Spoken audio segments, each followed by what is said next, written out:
The link between the local and the global is essential. When we think about having a strategy that can apply really in the context of excellence across the supply chain. And I'm really excited. Our next keynote speaker is very special that he can be here with us. And it also will follow, as you see, we'll have the global and the local view from Audi. And clearly, this is a company and a car maker that needs no real introduction. Very much with a global footprint, obviously in Europe, also in China, and importantly here in Mexico. And we're very honored that the head of supply chain can join us. He's someone who's worked with Audi for more than 30 years in various roles across supply chain, across product line, also with some important time here in Mexico. Where he led logistics planning for Volkswagen Mexico, has led plant logistics at plants in Europe, and since 2019 is leading the global supply chain function in Audi, overseeing various cross-functional aspects. Ladies and gentlemen, it's my pleasure to welcome Dieter Braun.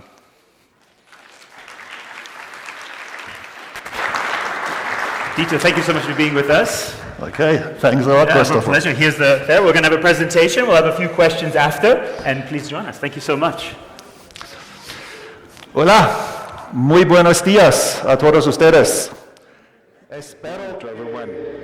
I hope that you're looking forward to hear something from me. And if you allow me, I will try to make some comments, some small comments. Before anything, as you have noticed, I try to say this in Spanish. It's not my mother tongue, and yet I believe that it's like a way to respect all of you to try. So please excuse me that my Spanish has its limitations, and I won't be able to express everything as elegantly as I could in my own language. Now, the second point, I will not be boring you of 20 sheets of Audi. I believe that you're aware of the brand.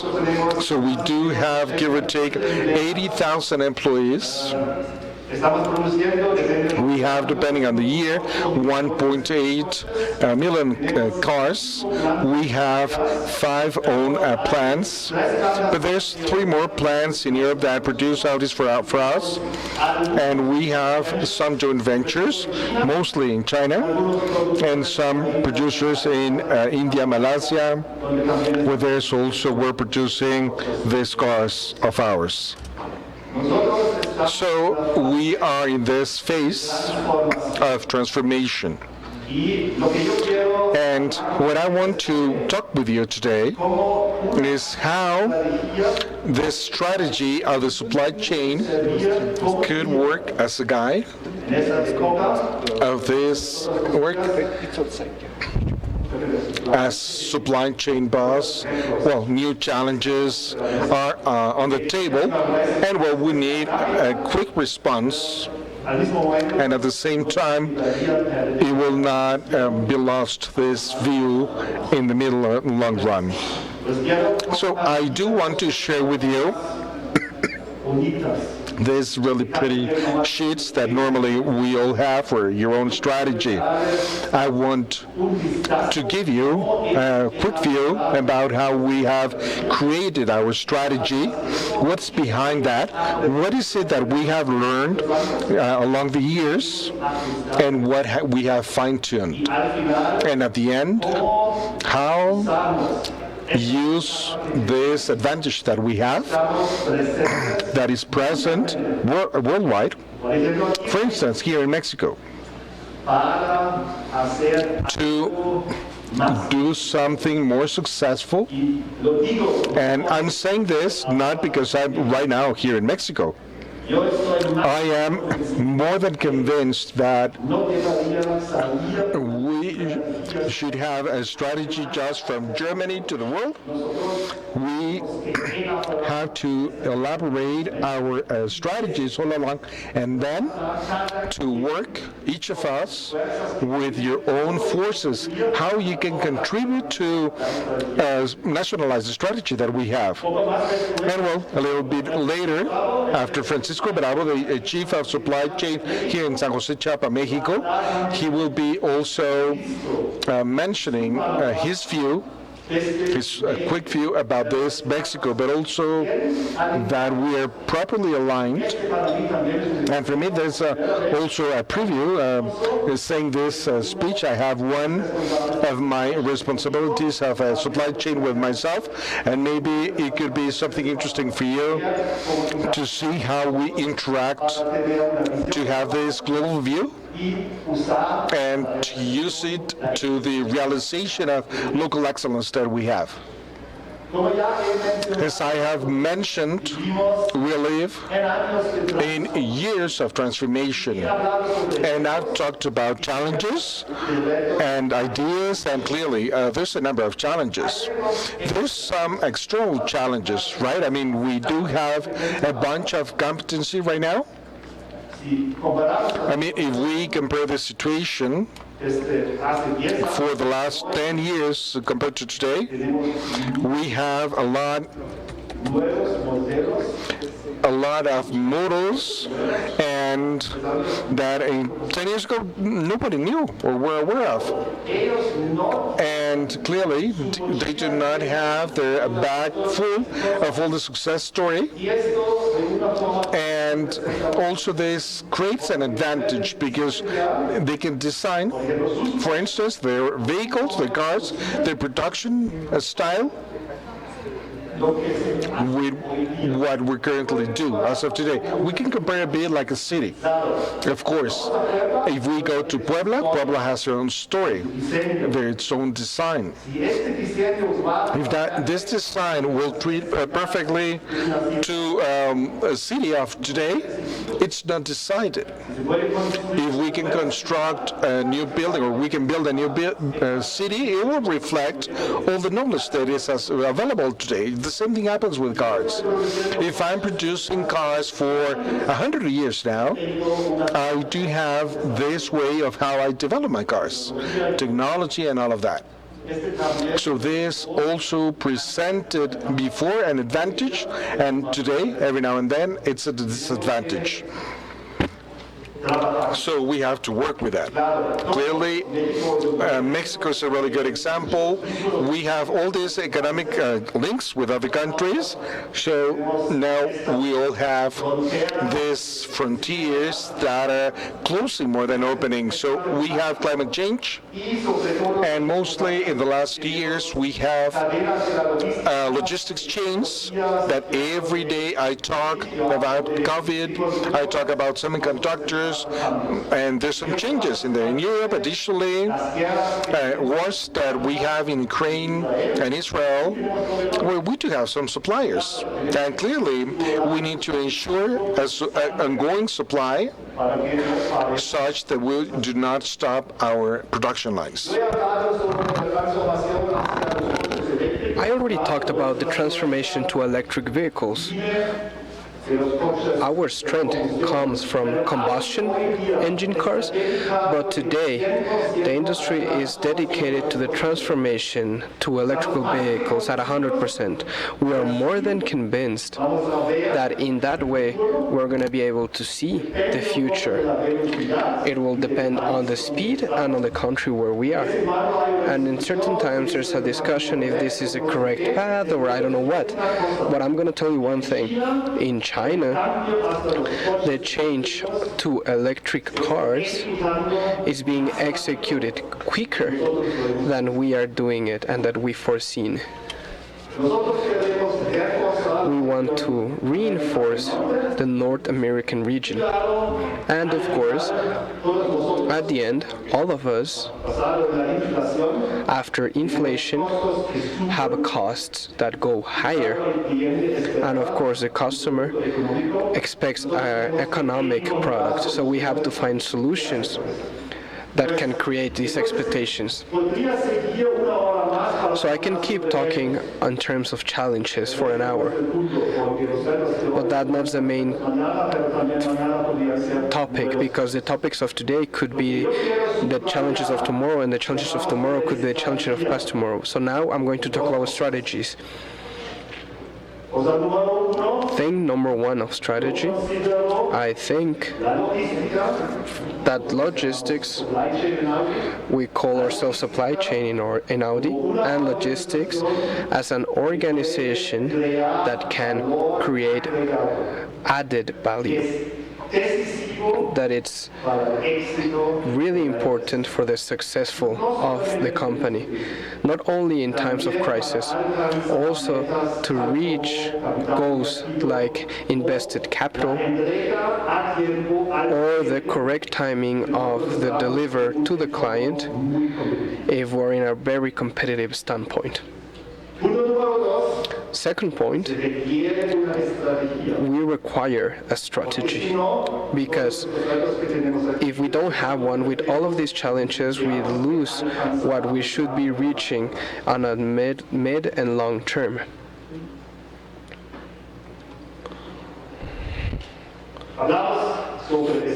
We talked about strategy. Point number one, Audi has a strategy, and it's clear. The production and logistic area has a strategy that is called, or as you can see it on the left side, 360 factory. What does that mean? What does 360 factory mean? Us on the manufacturing area, we have tried to have a vision, a round vision, a 360-degree vision. It does not only seize the area of production, but it also takes the society, the workers, and of course, our customers and the stakeholders that are part of our 360 vision and are key factors. And what we have made as a slogan is pushing the limits. Empujar los límites del desarrollo e innovación sustentable. That means that it's not enough for us to do what we have to do. We go further and further. We need to push further this limit. These things that are seem like unlikely to happen, we want to go for them. It is hard, but this is the flexibility that I'm talking about. On the last 5 years, new technologies came into the market. I'm not talking about car technologies. I'm talking about technologies on IT, on automation and other things. And we have to apply those technologies quickly in order to be competitive. Second step, we have a certain strategy as a supply chain, and one of the most crucial points for me is that we have to have an aligned path with the strategy of the manufacturing area and inside of the supply chains within our factories. Our slogan is turning motion into progress. What does that mean? From time to time, there's a lot of movement. On the operation, people are running. But what is the result? Probably nothing. There was only a lot of movement, working hard, sweating from work without any result. The important topic here is to create and give results.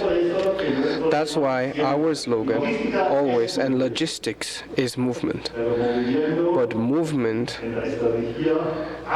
with strategy into the future. And the third point for me, that it's the most important out of these 3 points, is implementation. To implement your strategy, to see the results and how they've changed. Because if at the end of it you only have pretty sheets of paper, they do not work at all. Well, we did 3 steps. And at the beginning, we didn't knew that we were going to need 3 steps. First step, it's sort of a cultural way of us. As you can see on the drawing, we have defined as a supply chain 5 plants, 1 hub, and how do we want to work together. It seems easy.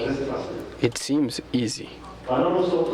For us, in Audi, I don't know how it is on your plants, on your companies. With 5 plants, we had 5 strategies.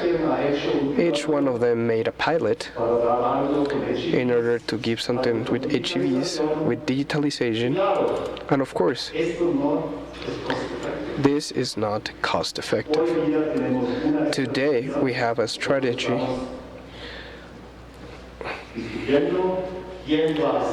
we are discussing who's going to be the pilot, who is going to give the feedback of the results, and always thinking if we can apply this in all the plants. An example.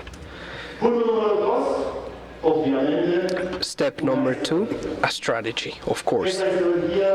This strategy has 5 steps.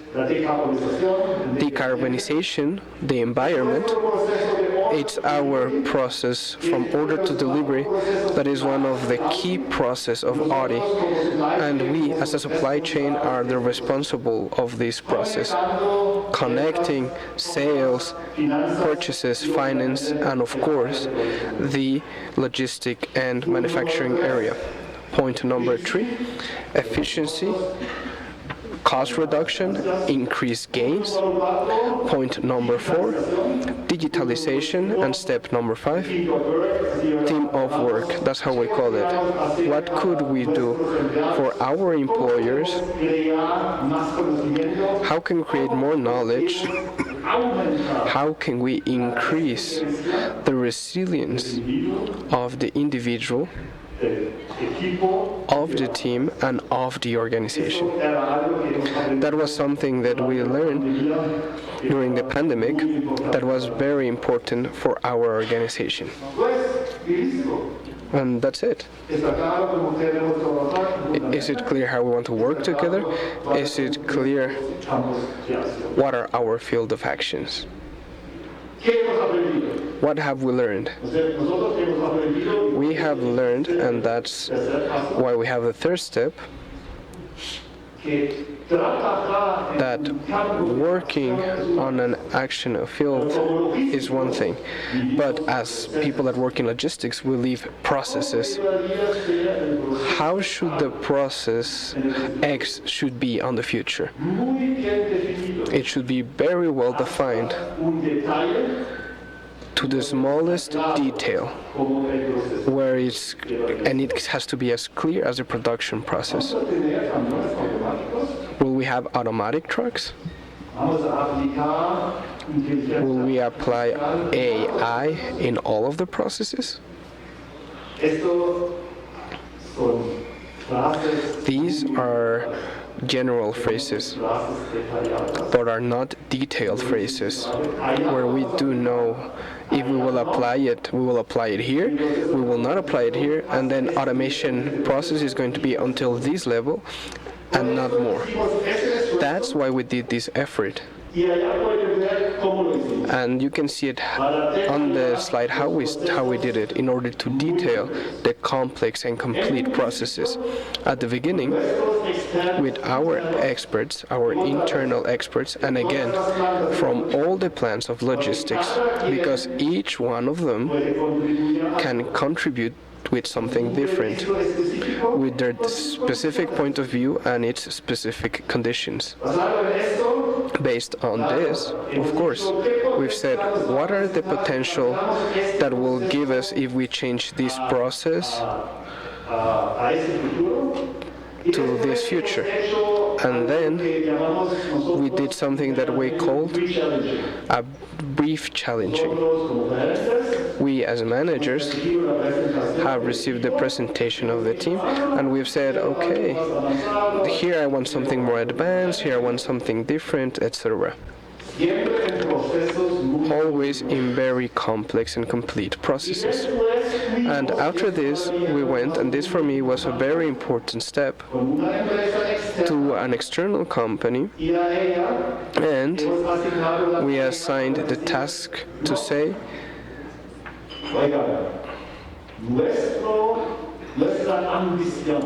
our ambition, is it big enough? With your knowledge, and when you see the world, is it big enough? That's the first question. And in the same time, our ambition, is it realistic enough? Because it's easy to elaborate a sheet where we say, oh, I'm going to change everything with artificial intelligence. Oh, in 10 years, I'm going to do anything with automatic trucks. The lack of carriers is not a problem. For us, this showed certain interesting insights because, for example, our ambition was too big on the department of automatic truck. On which year will we have these trucks? On which percentage? How much distance with these trucks? And of course, on that same subject, I could also tell you in hours how we have discussed. At the end of this, in terms of our experience and the experience of external experts, we have finalized our target picture. And what you can see underneath, on the bottom part of the slide, we have descriptions, clear descriptions on what we talked about. That there is not an interpretation problem, that in China it's interpreted differently than in Mexico, or that in Germany, or that in Belgium, or etc. On the right side, we have these points that we want to focus on. And specifically in there, the most important thing is that we talked about an inbound strategy. Did we connected it to the in-house strategy? It sounds easy, again, but it does not work like that.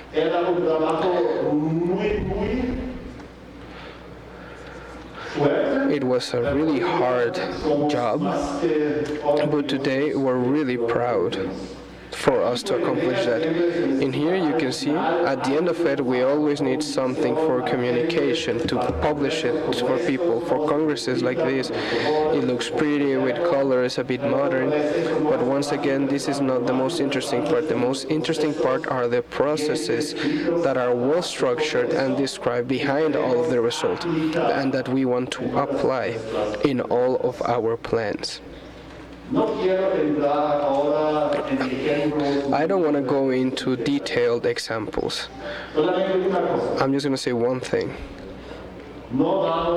We are not going to apply artificial intelligence in all of our processes. Because from time to time, that does not mean savings. And on the other side, what is artificial intelligence? I don't know. If you are in many conferences, you would probably hear in each second slide that all things are artificial intelligence now. Many years ago, everything was big data. 10 years ago, everything was something with e-business. I think that it's very important that you, as an organization, have the ability to distinguish trend words from real potentials.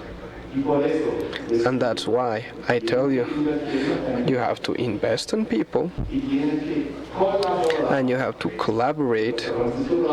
And Dr. Francisco Bravo will tell you and present you certain stuff that we do here in Mexico, that we do in the supply chain of Mexico, and that we go back to the rest of the supply chain. And the same thing, we do the same thing with our plant in China. The plant in China in Xinjiang, and we have applied because it's a new plant. The last plant was Mexico, and we've learned something from Mexico. And of course, time pass. There's new technologies, there's new ideas, and we applied those technologies and ideas into China. And then, after understanding if they worked or not, we will apply or pass this idea to Europe and to Mexico. And that's how it works. If we still have the thought that the future is from Europe, we are lost. We have to take advantage of the strengths in the whole world. And there are many, many strengths in Mexico. And of course, every single one of us knows this, but there's a ton of competences in China and skills. Order to delivery, only one point, which is an interesting point. In the last years, what has changed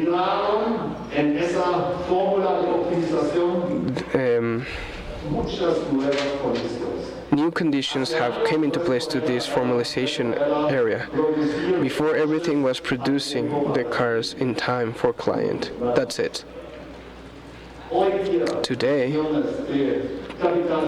in terms of invested capital, what is the potential to reduce the carbon dioxide in order to avoid government penalties of each country? And there are more and more compliances.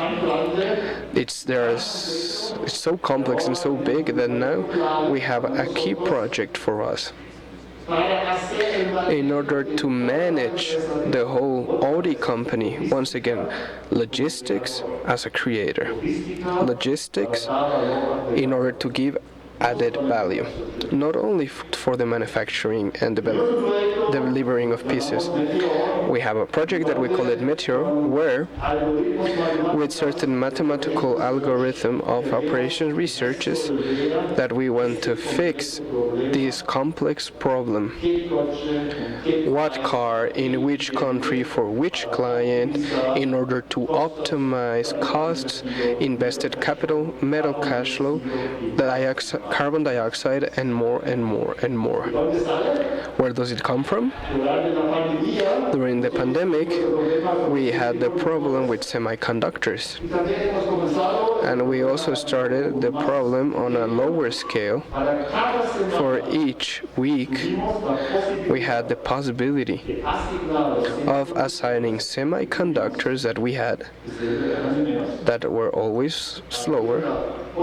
There was a possibility of assigning them an 11 trillion in terms of possibilities to the cars in the production lines. 11 billion possibilities.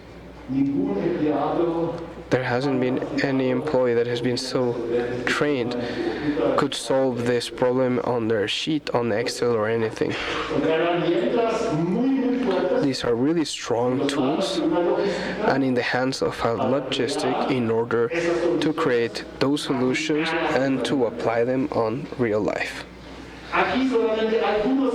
Here are certain examples that we have talked about. I always said, at the end, what counts are the data, not the pretty sheets. And let's start with the right side, diversity. We have increased on Audi's management the amount of women by 33% on the last 3 years. Digitalisation. Reducing the receipt by 50% with a new process. Decarbonization on the left side. 11,500 tons of carbon dioxide because we have applied a new train. But what you can see on the upper part, on the picture, we have combined our ideas with a startup that has an interesting technology. As we can go out of the train stations that are always overloaded and how we can carry our trucks on the field, wherever we wanted. We had a flood where that operation is working, and in no time, in 24 hours, we moved it to another place without stopping the line of work. I talked with the owner, and so far is not present on the North American market, but he's thinking about it.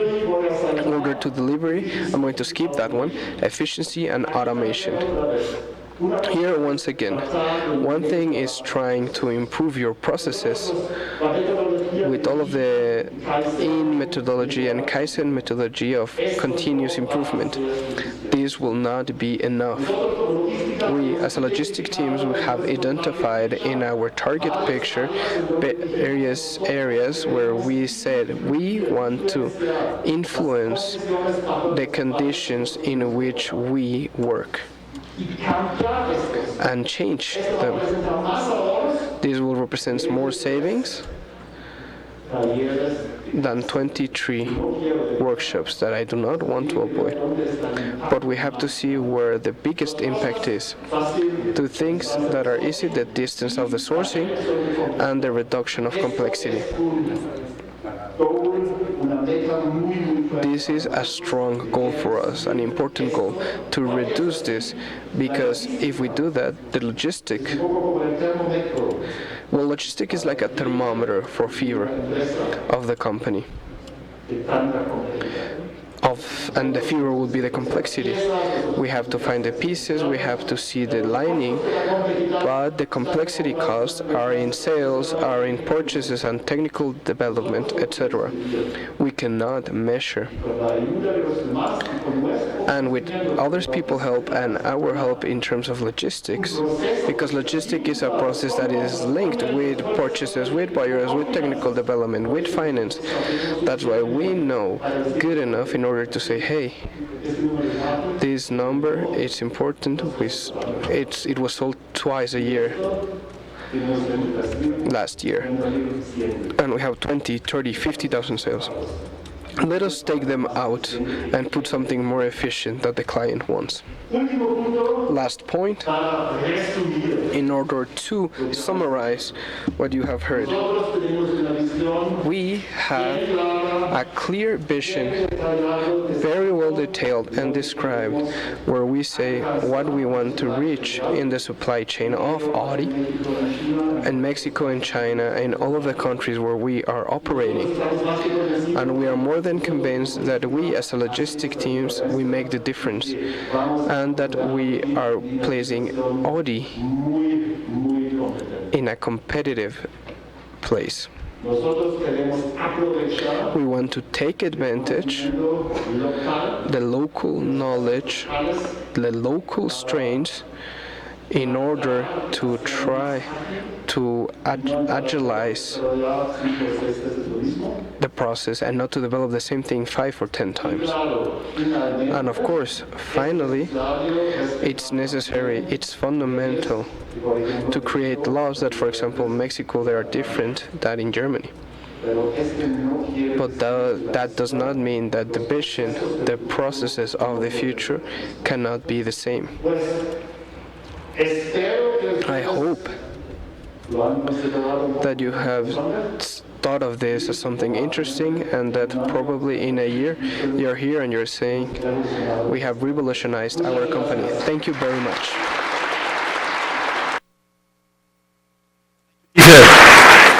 Thank you so much. Thank you so much. I mean, really a fantastic vision and overview. I think we hit on so many points there that are relevant for people in this audience. You made some really important points to me as well. I mean, the fact that AI isn't going into every process perhaps is something of a relief, but taking a realistic picture. I just want to take a few questions. I mean, you highlighted some ambitions and said we wouldn't go into detail on all of them. We could spend the next day addressing each, from automation to visibility. But one of the points you raised was the role that logistics teams can play in reducing complexity, reducing product complexity.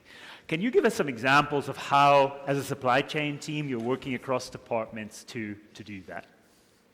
So first of all, I do it in English. First of all, what we are doing, we are investigating what is the use of different part numbers. It's easy. Yeah. But then we went deeper. If we know that the use is not so high, what went wrong in the past? What went wrong in the past? Because there was a prediction. There was a prediction that the use of the special part number would be higher. So we go to sales department. And sales department at the end, for example, said, we haven't asked for this part number. Okay, but why is it existing? Why exists this part number now? Then you have to go into detail. You go to the research and development area, and you detect the form how they are developing a car may be very late in the process due to some specific laws in some specific countries, creates an explosion of part numbers. So what I'm going to say with this example, we as logistics, we have the view of all the process, and we can connect the different steps of the process and help the process to become better, which research and development that only have their view, they can do. Yeah, absolutely. Yeah. And that is the most important point, and it's an advantage that we have as logistics, but we have to use it for the sake of our company. I think it's such an important point and message to encourage people in logistics to take that initiative. One of your last points, you recognize the importance in recognizing regional differences in your, not in the target vision, but obviously in the pace and time that you get there. I think the newest plant at Audi is in China. Can you give us a sense in terms of digitalization, automation, logistics, where we're sitting with Audi in China in this new plant and how that maybe compares and contrasts in Mexico? And we'll, of course, hear more detail from Francisco soon, but maybe you can give us a sense as well. Let's take the topic of automation. I think it's not rocket science to understand that high wages, high labor costs in Germany is a key driver to automate. And low labor costs in Mexico don't give us the same business case. If you go to China, we have something very similar. Low labor costs.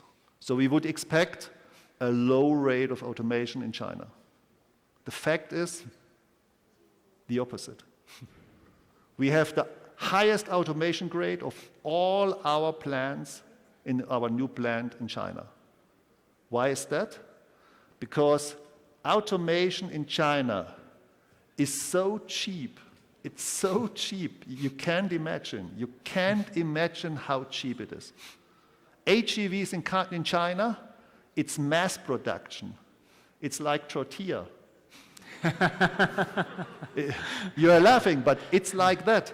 In Germany, it's tool making. Every HEV is a special one. In China, it's been produced by hundreds of thousands. It's so cheap that you, even in China, can substitute more labor force, more economic than in Germany. The only problem is the Chinese HEVs aren't allowed in the European Union. Maybe they are allowed in Mexico. So maybe we try to bring this technology to Mexico first and then later on to Germany or to Europe due to laws. Yeah.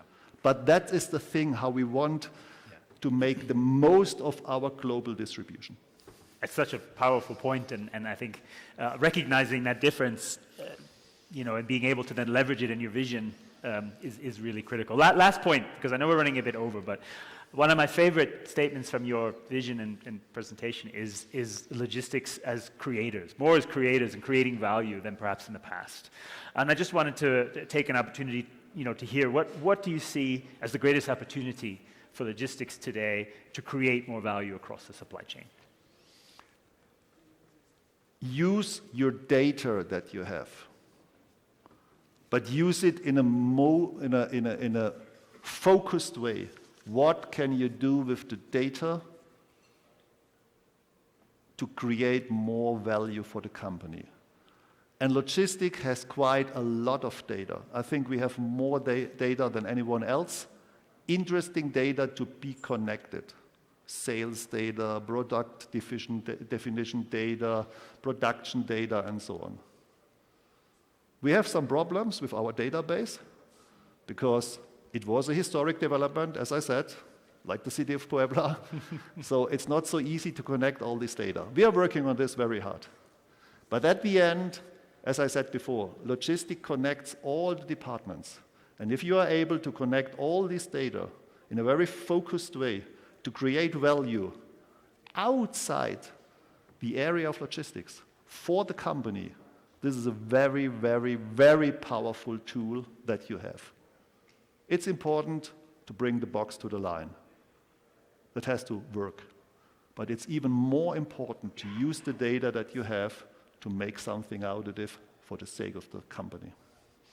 Dieter Braun, thank you so much for the inspiring presentation and for answering our questions and for being here and able to share this vision with us. Thank you so much. Christopher, thanks a lot. Thank you. Bye-bye, adios, hasta la próxima.